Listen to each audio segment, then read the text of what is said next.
What's up, people? What's up? What's up? What's up? It's another wonderful Monday night. You are on Hidden Treasures with Ayanna and Morris. We're excited to be here one more time, and we're excited that you decided to tune in. We are the Eclectic Christian Experience, and we're looking forward to tonight's topic. We're excited about it. We are going to already invite you from the top of the show. Call in, get your phones ready, get prepared, because we have great engaging conversation for you. The number is 914-969-MIXX. That's 914-969-6499. Give us a call. At any point in the show, you can comment. You are our third host, as I always say. So it's me, Ayanna, and that's you too. So make sure that you're ready with any questions for us or for our guests. All right? Ayanna, how you doing tonight? I am feeling wonderful. God is good, and His mercy endures forever. Ain't that the truth? And He's such an on-time, right in the moment prayer answering God. And I'm just very excited just how God has shown up in my life and how He's in the little things. He's just so reassuring. Yeah. And that's exactly just how He's showing Himself to be to me, just reassuring and letting me know I hear you and I will answer. So it would make sense that God would show up in the little things, because it's really, a lot of times, even in terms of negativity, we often focus on the big things, but it's actually the little things that actually knock us off, that derail us. Right. And so when we have God in the little things, it reminds me of how He is the sustainer of us in the midst of everything that we're going through. And so I hope that you all are watching out for the little things, the things that are actually not really that little, but we actually call them little. Right. I hope you're looking for God in the little things when you can't trace Him in the big things, because it will add up and it will sustain you while He works on the big thing for you. So I felt that thing really. That was, I'm just telling you, I'm smiling because the more I think about how God just comes through just when you need Him. I'm just so excited, and I'm excited because of tonight's show. Me too. We have a really good topic. The topic is marriage restored, renewed, and the learning process in between. So listen, I need you to call that friend who doesn't even want their marriage to get back together and say, listen, I want you to watch the show because it's going to be awesome. Yeah. I want you to talk to that person that's trying to hang on to that marriage. The ones that said, whatever, I haven't been married in 10 years. They're doing their own thing. I'm doing my own thing. Have them call in the show. And someone who's just interested and really cares about the institution of marriage according to God's will, have them call in. We have a very interesting take on it. And our guests are going to be a blessing today. So I'm excited. Me too. I want to add two categories. Also, watch the show and call someone who is just interested in being married, because many times if we could hear some of these testimonies and see what it takes ahead of time, once we get in it, we'll be fortified and ready for what it is, the battle that's ahead. And then the second group of people, I forgot who I was going to tell you to call. But call everybody is the point.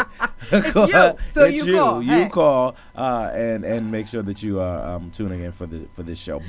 But I want to say, if you are watching this at a later date, you're not watching it live, listen, we want to enter into discourse around these different topics when you watch our shows.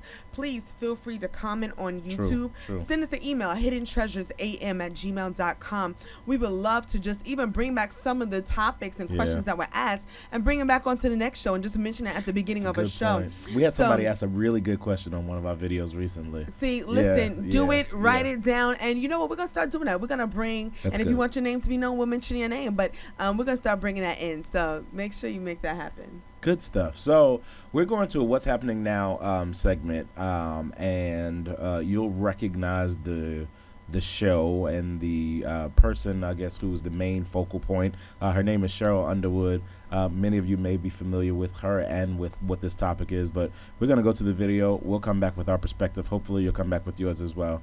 We're going to go to that video now. Of each other, and I said to Mrs. O, let me step up and say what I'd like to talk about and what I'd like to reveal. And as you could tell, this show is live, so when we started the show, I had a wig on, and this is my natural hair. Gorgeous.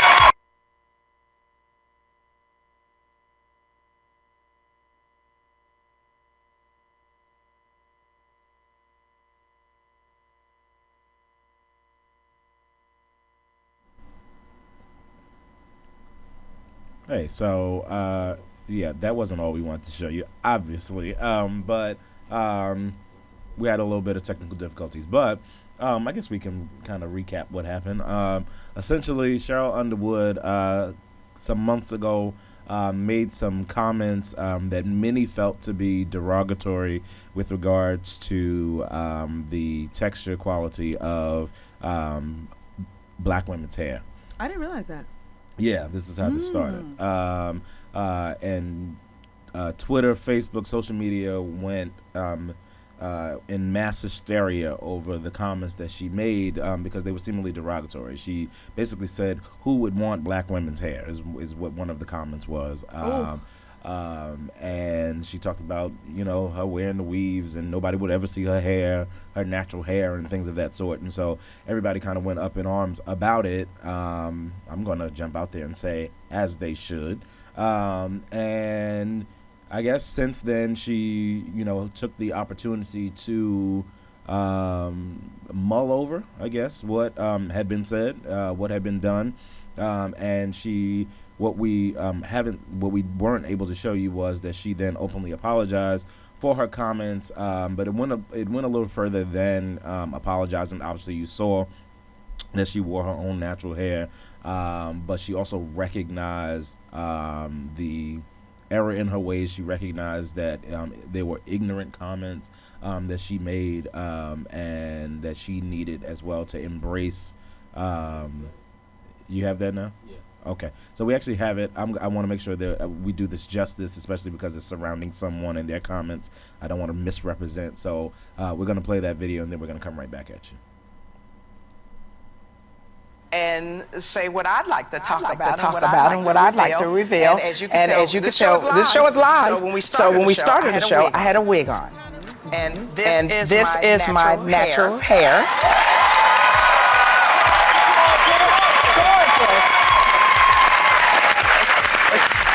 And I think it was September 2013, we had a topic where we talked about Heidi Klum saving her children's hair. They're biracial and saving it in a plastic bag. I made some statements that were not only wrong, they hurt our community. And when I say our community, black people are very sensitive about a discussion about our hair. And I probably confused a lot of white folk too with the discussion.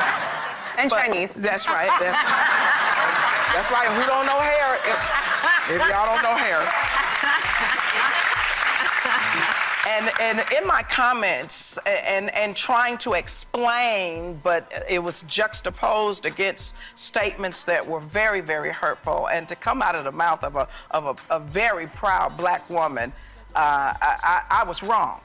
And I wanted to take the time to apologize, especially in the forum that this discussion occurred, because there was a lot of backlash and a lot of people said that I was a Uncle Tom, and that I was that you were self-hating. Yes, and that I was a HN, and I was there were words that were used. I was a coon. I was all kinds of different things. And I could understand that kind of language being used because people were hurt. They were hurt that I had the platform, and I'm going to say it, on the #1 network, and that I made a big mistake on the #1 network. Now,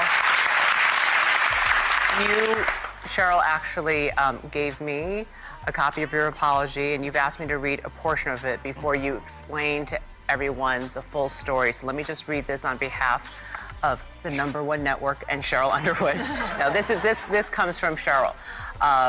You said, quote, "I want to apologize for my recent attempt at humor that missed the target and hit my people squarely in the heart.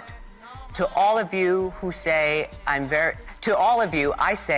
very sorry for my failed attempt at humor surrounding something that's very sensitive to us, our hair.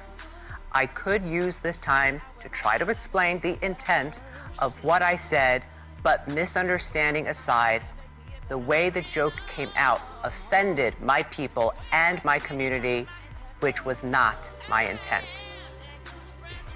And Julie, I will say this too. There is a responsibility to being on TV. And there's a cultural responsibility when you make a mistake that really hurts people. The way we got images out there, there's no need for me to do something that causes more damage to us. And that's why I wanted this to be my reveal. But I also wanted to go on a journey, not just of self-discovery, but what was I really feeling? So I took a year, I cut my hair off, cut the perm off, I still wear wigs because I like variety. And you will see me wear a variety of different hair on this show, because I like variety. What I really wanted to do was engage women in this business. Sherry Shepherd reached out to me. Yvette Nicole Brown, who's on the Odd Couple, reached out to me. I got a chance to talk to and do an interview with a very influential blogger, Curly Nikki. But there was one woman that I met, and her name is Denise Mosley, and she does an organization called Girl Power. She didn't know me, and I didn't know her.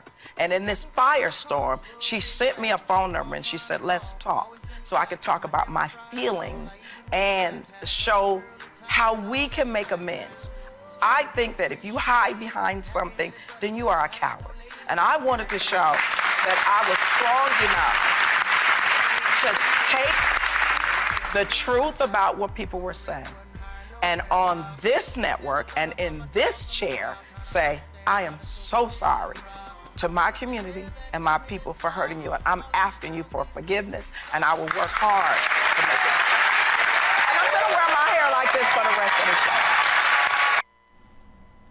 I really, really love that, and I respect the fact that she addressed so many poignant things about having that platform and misusing that platform, and having the responsibility to go back on that platform to correct, to apologize those that she hurt, and even to reveal, and to just really not sugarcoat it, but be very realistic of saying, and this is what I love, I have a responsibility in having this platform to correct that.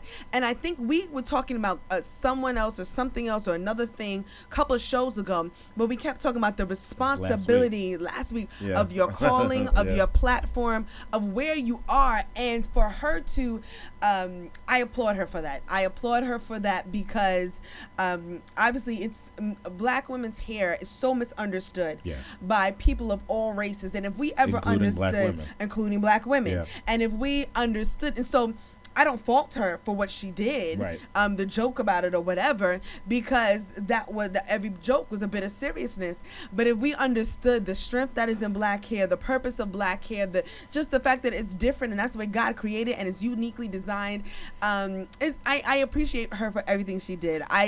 I can't even be angry. And I'm a natural sister. I was natural before everybody was doing natural, and people thought I was weird. And then I permed, and then I went back natural. But I really appreciate her for doing that. It spoke volumes of her character, her integrity, and her position as a person of fame, and what she did with that. I really appreciated it. Yeah, I thought the same thing. I have a lot of respect for people.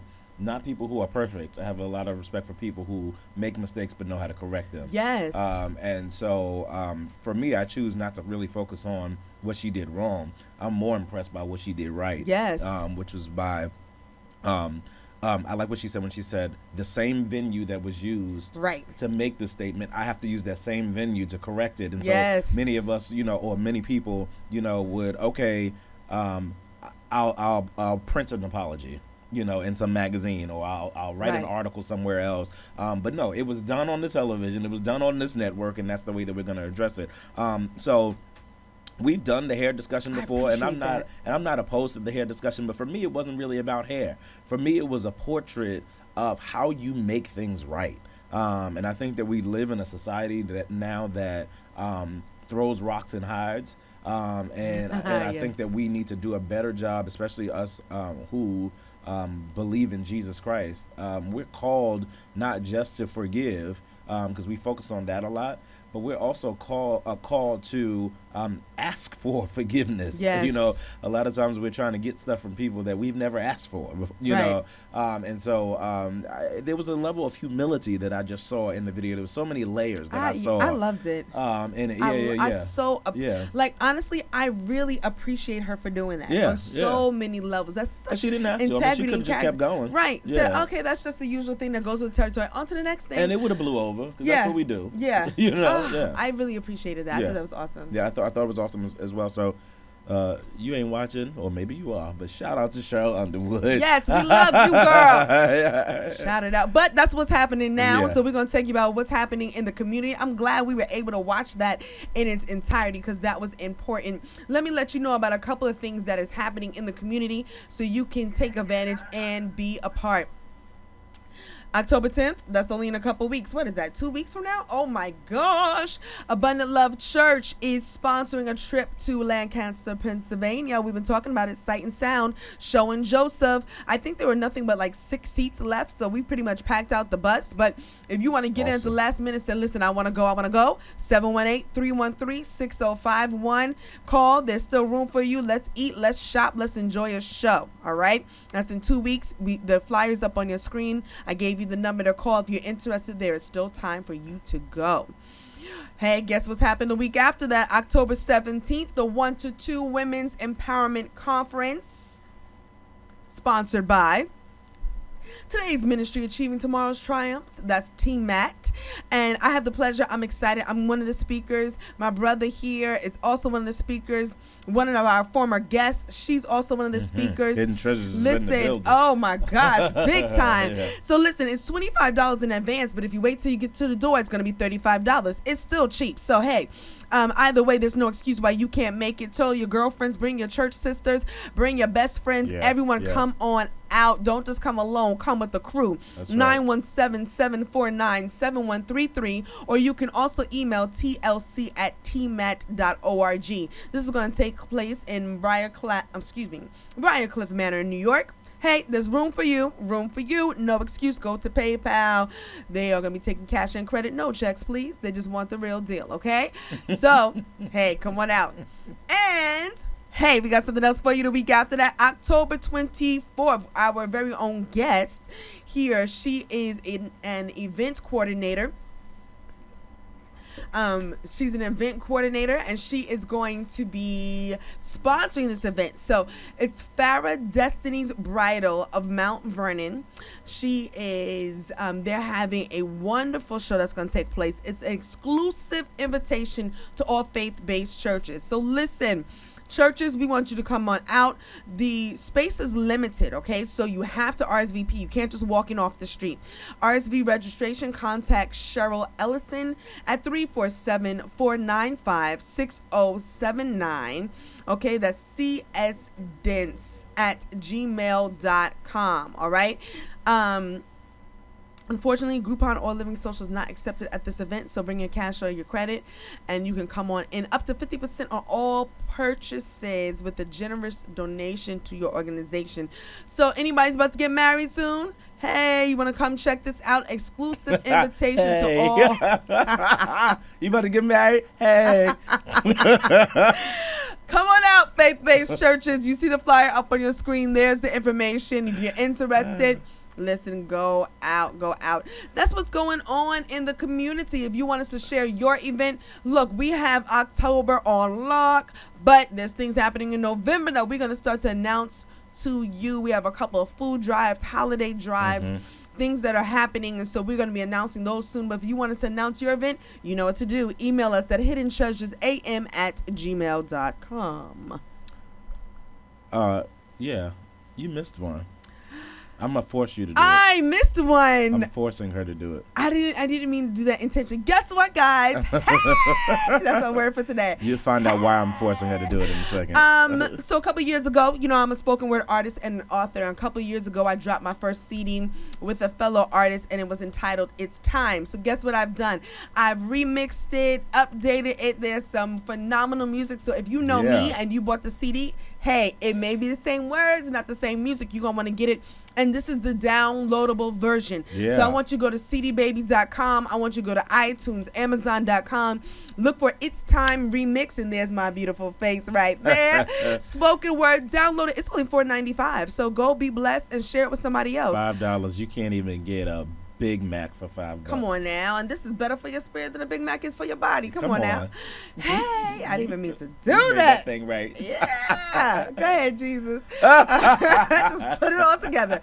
So, what's next? So, listen. So, that's what's happening in the community. We're going to go to our music video of the week. The artist is Tiff Joy. The song is called Amazing. Y'all are used to hearing that song by Ricky Dillard. She is the person who sings it on his album, but she has her own album that's out I love it. now. So y'all go look for that. It just came out last week Friday, but her name is Tiff Joy. Song's amazing. Hope you enjoy it. Love it. Say you're amazing, you're amazing. Tell them you're amazing, you're amazing. Shout you're amazing, you're amazing. You're so amazing. Tell them you're amazing, yeah. Shout you're amazing.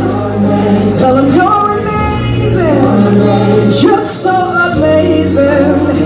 You cause the sun, the stars, the moon to shine. I'm so glad you're mine. Oh, I'm glad to see you're mine. We stand in all of you. Tell them the amazing.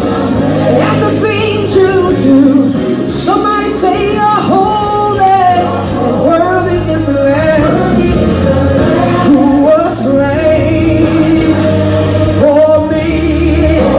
Say we stand in awe of you. Shout amaze at every single thing you do.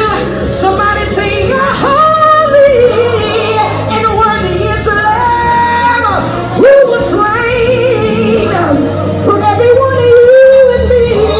Now clap like this and say no one compares. Come on, can y'all lift your voice and tell them no one compares? See, I can cross this love and find no one, yeah. Can we put one finger to the sky and say you're amazing. Shout you're amazing. Say no one compares. There's no one who even comes close to you, Lord, yeah. See, can't nobody hold me like you can, Jesus. Listen, and when we add you up, we say you're amazing. We shout you're amazing. Lift that up, you're amazing. We shout you're amazing. Tell me you're amazing.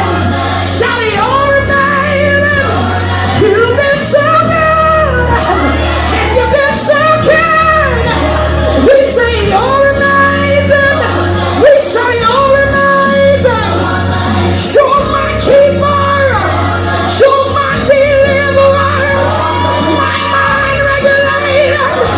My heart beats. Hold me in the midnight hour. Hold me in the midnight hour. Hold me in the midnight hour. Yes, you do, Jesus. Listen, Jesus went. He went to Calvary to save a wretch like you and me. They hung him high and they stretched him wide.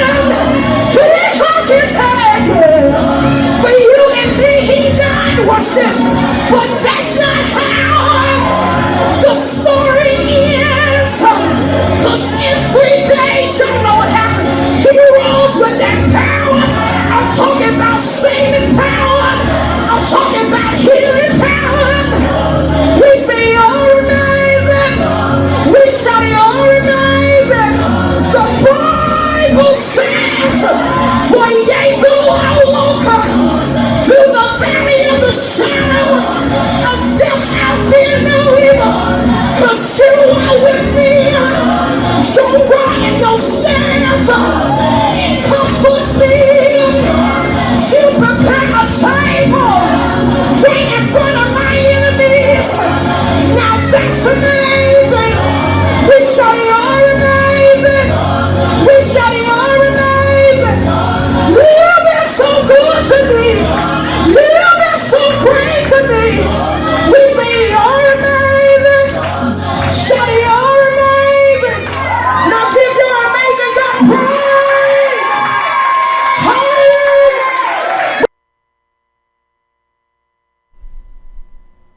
Now, you know, if I didn't love that song before, Yeah, man. I love it even more now. I'm just like, yes. I could have listened to her for about 5 more minutes. Let's just go in. Let's ad-lib that much more. Why our God is amazing. Because if you didn't know who she was talking about, she wasn't talking about anybody and everybody. She's talking about the Lord and Savior Jesus Christ. He is an amazing God, and all the multiple reasons why. But as you can see, we have now increased. We've gone from 2 to 4. I love how God multiplies in the house. So welcome to the booth of Hidden Treasures with Ayanna and Morris. We welcome Minister and Mrs. Ellison to the booth. Thank you. Thank you. We are so thankful for the two of you being here. I had a wonderful opportunity to meet this married couple at an event where I was vending, selling my books, plug, shameless plug, speakatco.com. No, but she was one of the event coordinators there, and she was extremely helpful. Her husband was there assisting her as well, and my husband was there. We just started chatting a little bit. And then we started chatting a little bit more. And then I realized just in brief, they were like, oh, we were talking about weddings. And my husband and I was saying when we got married. And they said when they got married. I was like, oh, that's great. And they said, no, we were married before we got remarried. I was like, wait, what? And their story really blessed me. No, I mean, it wasn't just like, oh, wow, that was an interesting conversation. It blessed me on a number of levels. And, you could tell a little bit more about sort of your marriage journey succinctly, but then I don't want to say it all, but it blessed me to see how what God started, he can finish. Yes. And he can finish it greatly. Mm-hmm. And there's no uncertainty in him. And that we have an expected end. And when we trust and rest in God, he will do it better than we can ever imagine. So if you can lightly tell us your journey, and then we'll get into a little deeper, but let them know what I'm talking about. We were married very young, and I was 27 years old. I had already had a 4-year-old. So when he met me, I had a really active little 4-year-old boy. So we started dating a little while, and then we got married. But before we got married, we had to do the process thing because he had issues, I had issues, and the issues we thought were going to work out, but it didn't work out the way we thought it was going to work out. So we were married for almost 20 years. Wow. And in the 20 years, there came another child, which was his daughter, our daughter. So I now had a rambunctious 4-year-old who was turning 5 and a newborn.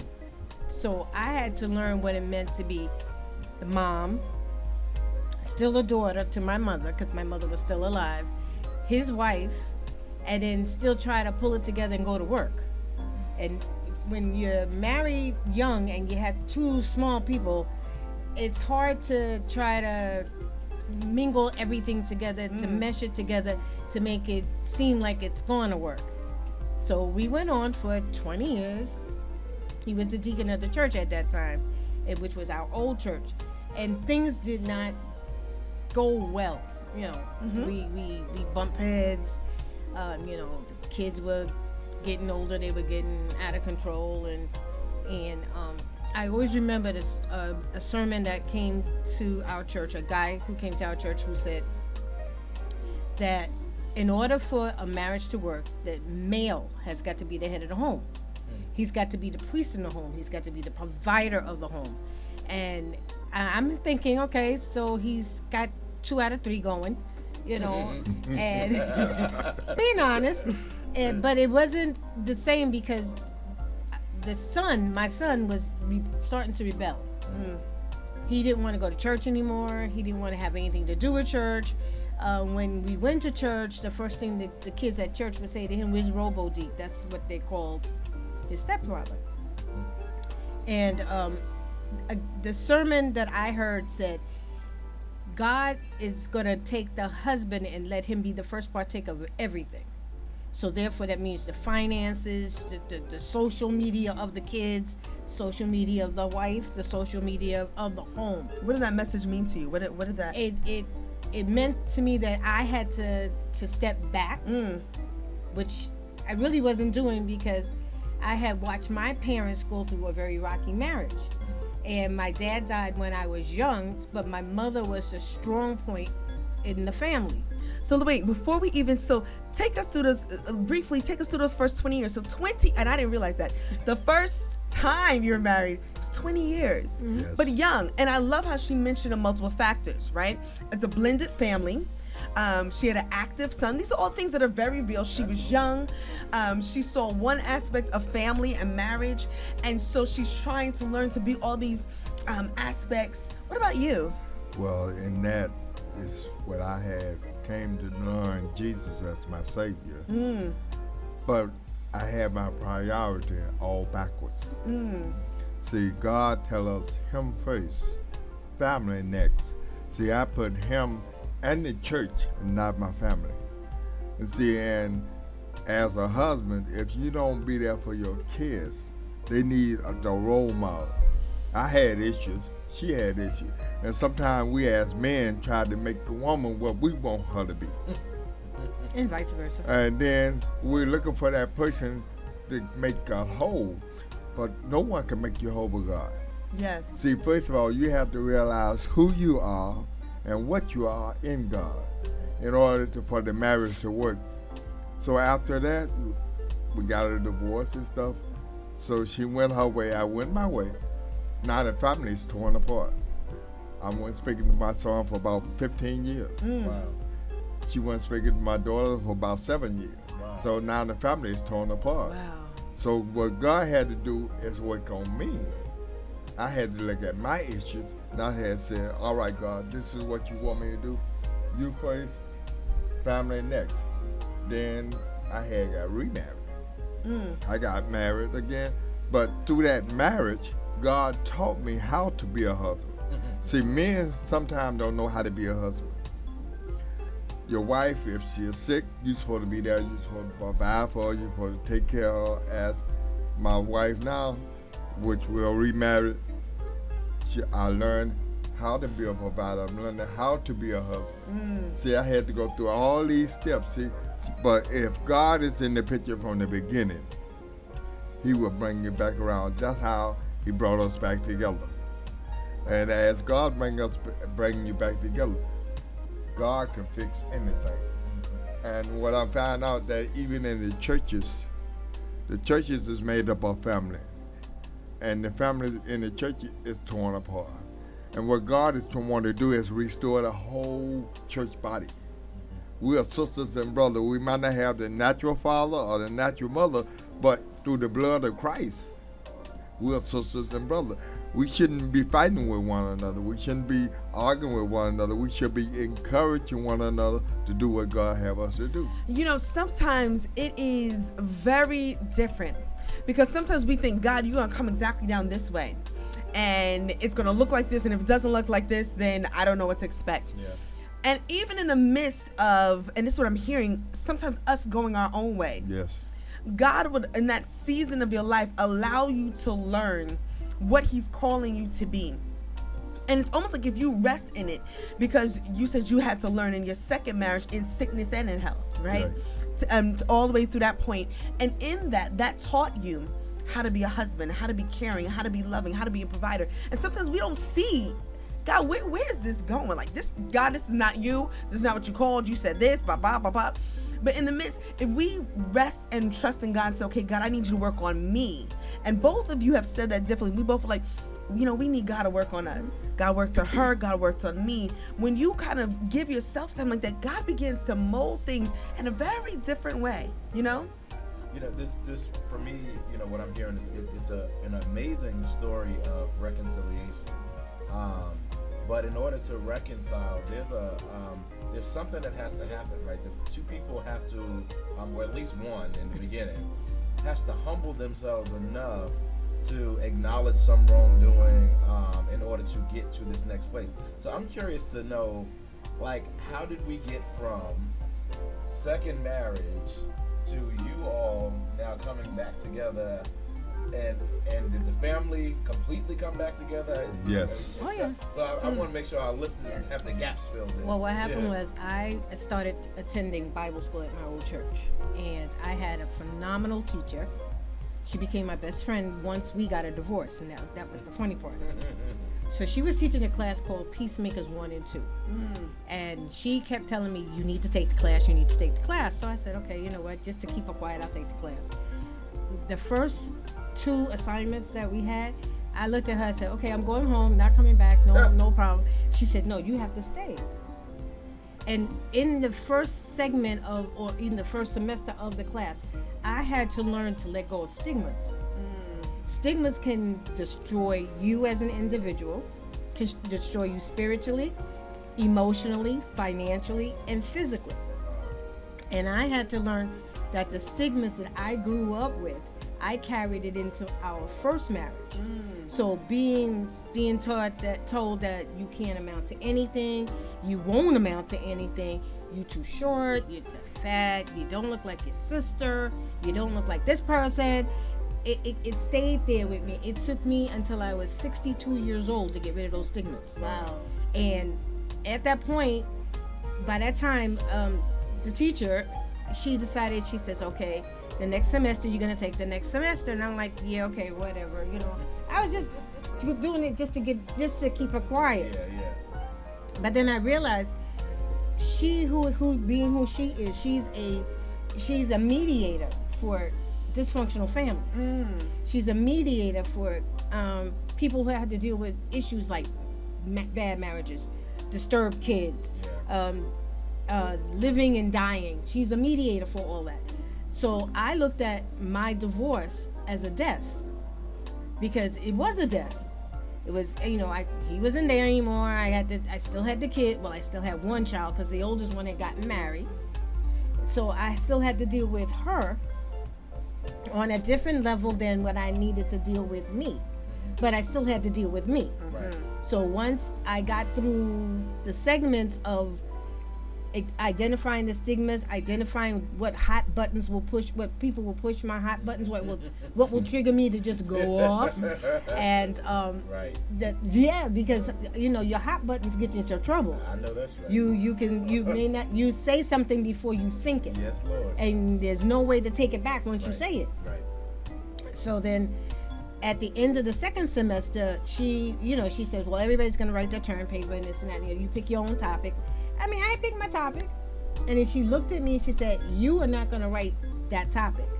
She gave me the topic to write, which had to do with my mom, my sister, my brother, my children, how I felt from my divorce.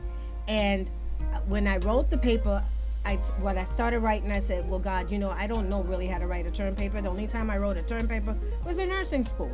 And that's a whole big difference. Right. And I'm like, okay, God, you have to help me write this term paper.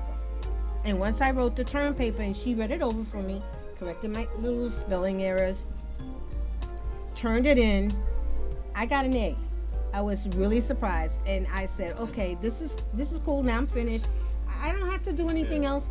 And then it was time for graduation because I had to graduate.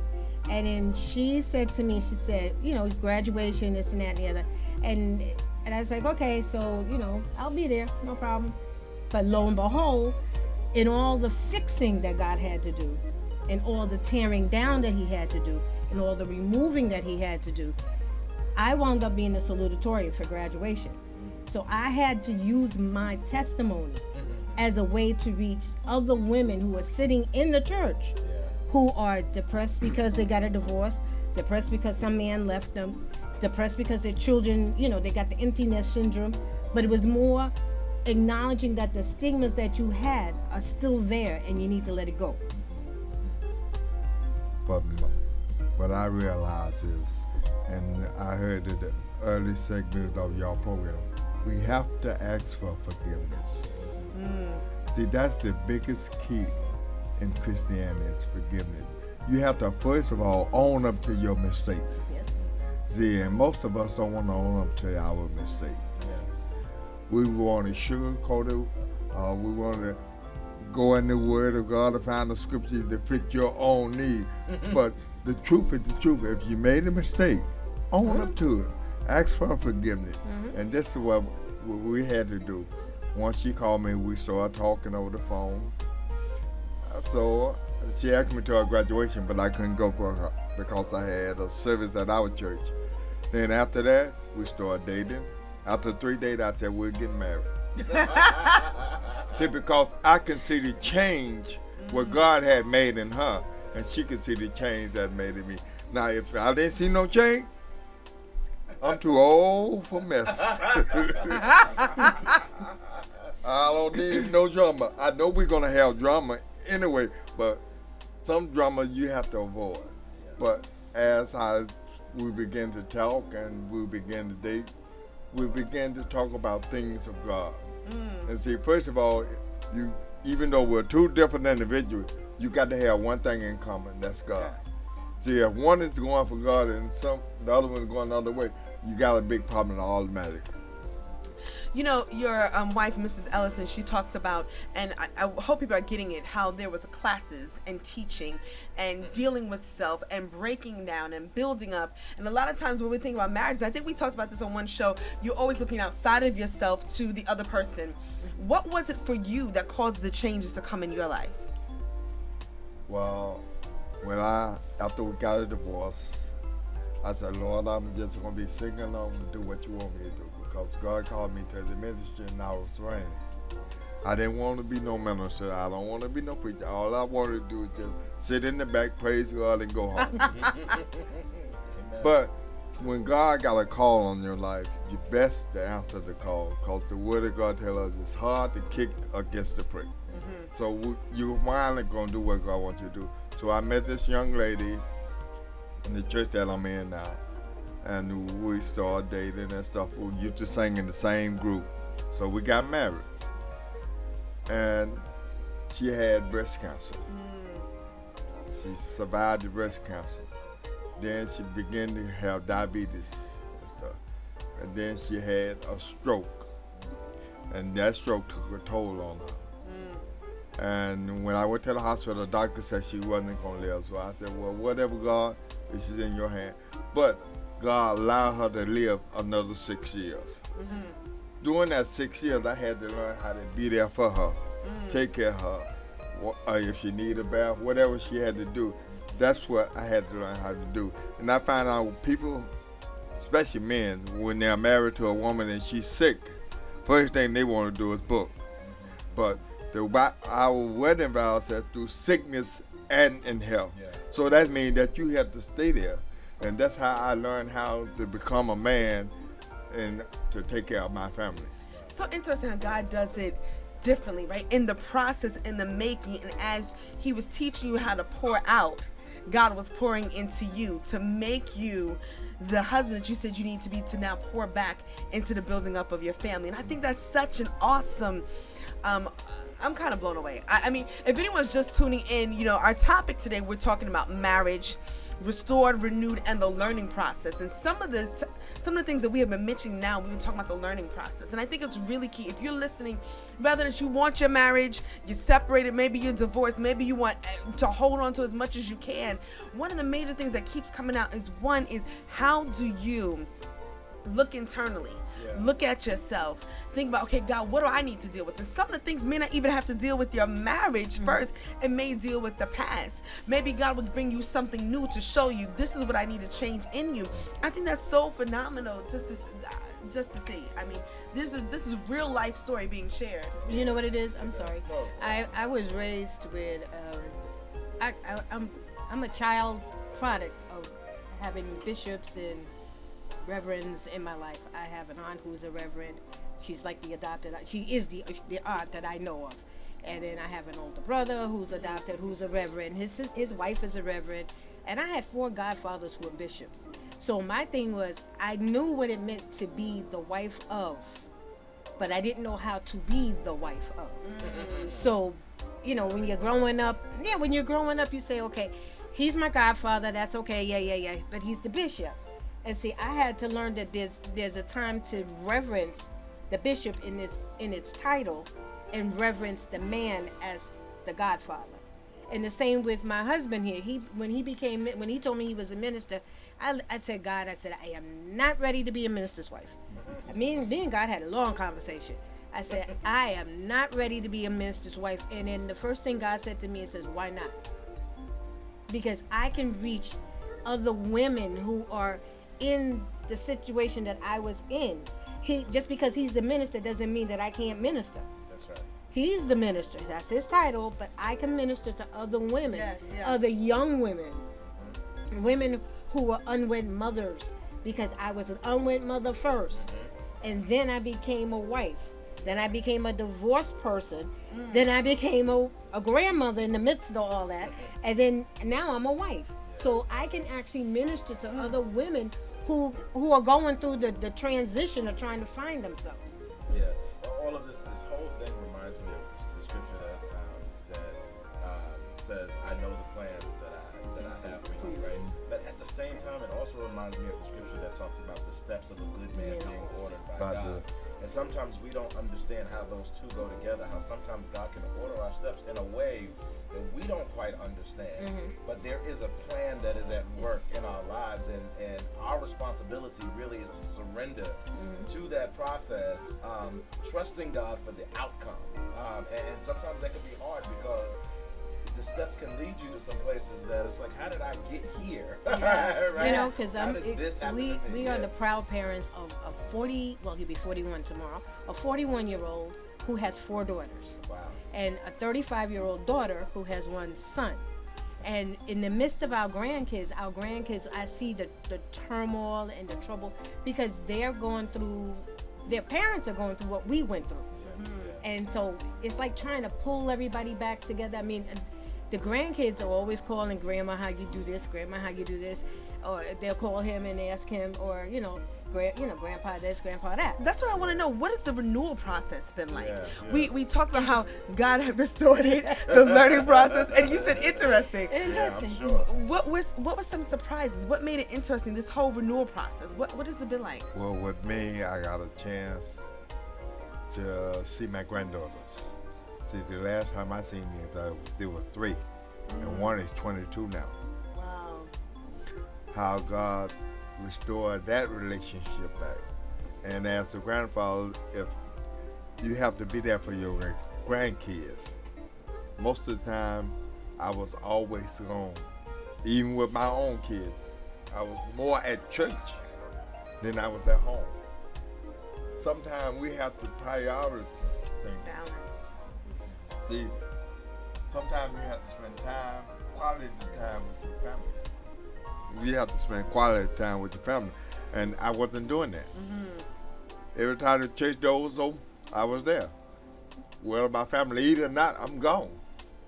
And that's one of the things that I had to learn. God He ordained families. The devil come to tear the families up, and that's what he's doing. But it's our job to restore the family back. That's what me and my wife here, how he restored us. So we're trying to bring our family back to restore. Now, as we restore our family, we try to reach out to other couples, people in the church, how God want to restore the church back. Because we're all discombobulated, we're all messed up. And everybody got issues. But you have to realize your issue and ask God to help you with it. See, we can't deliver ourselves. Right. See, because I'll put it this way, I used to be a drug addict. I used to be a thief. And if God can change me, He can change anybody. Yeah. So my thing of it is God can change you. There's no limit. Even though we're saved, you still got issues, but God can work on them issues. And see, we begin to look at man as God, but we have to look at God, not at man. Titles don't mean nothing. Like I tell people, titles don't mean nothing. Title in $2.75 get you on the subway. That's all it go get you. Because if you're not doing what God wants you to do for the kingdom building, you're not doing nothing. You know, we both realize that both our kids have callings on their lives. And I've become to realize that 2 of my grandchildren at this present moment, God has already got a calling for them. And it's amazing how when you try to tell them, you know, you need to put your trust in God. You need to put your trust in God. You need to read the Bible. I mean, my son has started reading the Bible since my mother died. My daughter, I do believe she does read the Bible, but the grandkids is the ones that I have to really focus on along with the two of them. Yes. Because I keep telling them, you know, you guys need to read the Bible. You know, you need to find out your purpose in life. Your purpose in life is not to go around hanging out in the street with your pants hanging off your tushy and trying to look cute. God has a purpose for you in this day and age. Yeah. So with, you know, my granddaughter, the oldest one, she's like, you know, Grandma, I never thought that you and Grandpa would ever get back together again. That's exactly what's her comment to me. And because she always believed that it was her fault that we got a divorce, and I had to tell her, no, your grandfather and I got a divorce, but it was not your fault. Right. Yeah, I mean, I think it's one of those. I think it's this whole situation is one of those things where the steps that we'll learn can apply to any situation that we're facing. So even as you talk about your grandchildren and some of the situations that they're going through, and even your children, it's one of those things where we can remember how God has brought us out before, and how, despite how it looks at the moment, God is still able, because He did it in you all. And so if He was able to do it in you all, then He's able to now trickle that down to the remainder of the family as well. So you know, it's one of those things where we just thank God for how He continues to move in spite of us. Because the truth be told, you know, you said that your granddaughter made a statement and said, you know, she never thought that you would get back together, but at some point in time, you probably said the same thing too. I sure did. Right? So, Diary of a mad black woman. No, because he was married to his deceased wife.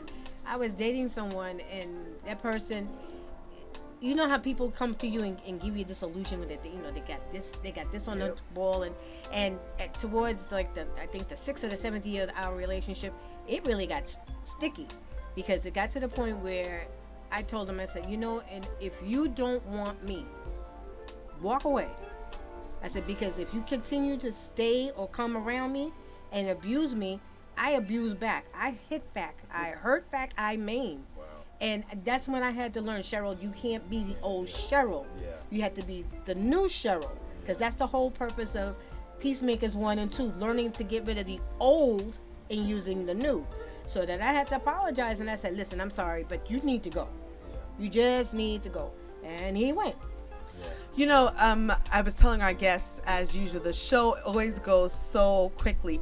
I don't know. I'm blessed in multiple ways, because a lot of times we don't see real life accounts.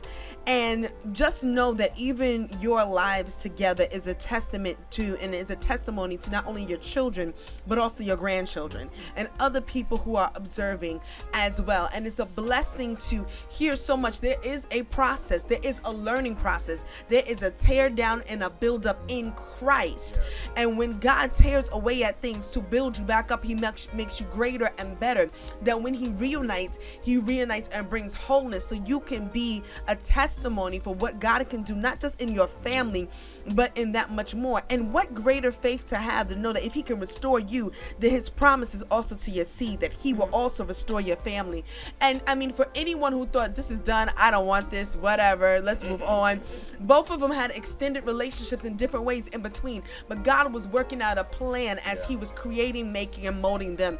And I want to encourage everyone, the marriages, for it to stick together. If you're separated and you don't even want to hear what we're saying, listen, begin to say, God, work on me. Show me. What do you want me to get out of this learning process? And be willing to walk in the steps that God has ordered. And when you do, He'll make you greater than when you first walked into it. There is marriage, there is restoration, there is renewal, and there's a learning process in between. But when you trust God, it's better than it can ever be. You know, we only have a few minutes. My brother, do you have any final comments or to our guests? We literally have like a minute. Is there a final comment that you have to our listeners? Just a word to encourage them. Well, for those women who feel that they need to just like walk away, get out, whatever, if you ever decide that you want to learn about yourself, I suggest you take the class Peacemakers 1 and 2. It's being offered at my former church, which is Soul Saving Station in Harlem. So if you really, really, really need to learn about yourself, that's the place to be. Thank you. My comment is, as a man and as a woman, stop trying to make the man what you want him to be, and women, stop trying to be. Men stop trying to make the woman what you want them to be, and women stop trying to make the man what you want. Only thing you can do is pray for them and let God make them, because we can't change a person. Right. And see, that's what happened in marriage when we got this Baba doll idea out here how we want our woman to be. And when she's not that way, then the marriage goes sour. But if you know that God is at the head, and I heard a sermon about the ring, 3 rings, 3 in a circle, God, your wife, and you.